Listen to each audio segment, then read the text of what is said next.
বিষ প্রয়োগ করে হত্যা করা হয়েছে মৎস্য চাষী শাহজামালের অর্ধ কোটি টাকার মাছ। রাতের আঁধারে কে বা কারা এ কাজ করেছে বলতে পারছেন না কেউ। লক্ষ লক্ষ টাকার মাছ হারিয়ে সর্বশান্ত হওয়ার পথে এই মৎস্য চাষী। ঘটনাটি ঘটেছে নাটোরের সিংড়া উপজেলার সুকাশ ইউনিয়নের লওদাপাড়ার গ্রামে। ক্ষতিগ্রস্ত মৎস্য চাষী শাহজামাল ওই গ্রামের মৃত সূর্যত আলী শেখের পুত্র।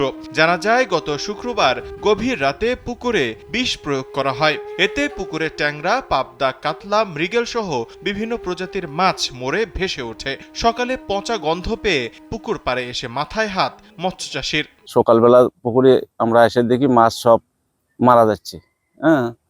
কি হলো, তখন আমরা একটা আতঙ্ক যে পুকুরে তো আমার গ্যাস নাই, পুকুরটা আমি গত রাতেই খাবার দিয়ে গেলাম, ঘটনা কি ঘটলো। তখন আস্তে আস্তে দেখলাম যে পুকুরে মাছ খালি মারাই যাচ্ছে। পুকুরের দগ্নে পাশে আসে দেখা গেল যে গ্যাস ট্যাবলেট আছে, বোতল সহকারে, কার্টন সহকারে জঙ্গলের ভিতর লুকানো আছে। স্থানীয়রা এবং ক্ষতিগ্রস্ত মৎস্যচাষী জানান, প্রায় ৬ মাস আগে ওই গ্রামের আব্দুস সামাদ গঙের কাছ থেকে ৩ বছরের জন্য ১২ বিঘা পুকুর লিজ নিয়ে প্রায় ১০ প্রজাতির মাছ ছাড়া হয়। শুক্রবার গভীর রাতে কে বা কারা শত্রুতা করে বিষ প্রয়োগ করে।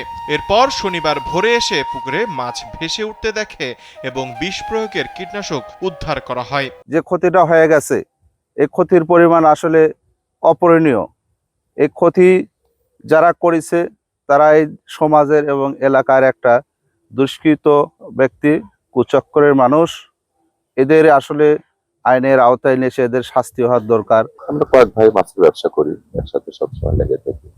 এই দিকে আসার পরে আমরা পুকুরে যে অবস্থা দেখলাম, প্রাথমিক আমার মনে করছে যে মাছ জাগে উঠছে। 16,10,000 টাকা দিয়ে সে লিয়া সবাই মাত্র মাছ ছাড়িছে, বুঝলেন। ছাড়িয়া যে পরিমাণ মাছ দেখেন যে প্রচুর মাছ, তারা খরচ 40-50 লাখ টাকা খরচও করছে। খরচ করার পর ওরা মাছ ওতে ওরা সামনের সিজনে বিক্রি, তাকে সেদিন নিয়ে তারা বিক্রি করে, মনে বুঝলেন। ক্ষতিগ্রস্ত মৎস্য চাষী মনে করছেন কেউ শত্রুতামূলক এই কাজ করেছে।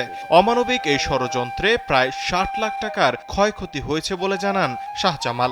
এই অবস্থায় প্রশাসনের দ্বারস্থ হয়েছেন তিনি। চান অপরাধীদের দৃষ্টান্তমূলক শাস্তি। আর এই 5 মাসে আমার মোটামুটি খরচ আছে হলো প্রায় 50 লক্ষ টাকা। সম্পূর্ণ মাছ আমার নষ্ট হয়ে গেছে।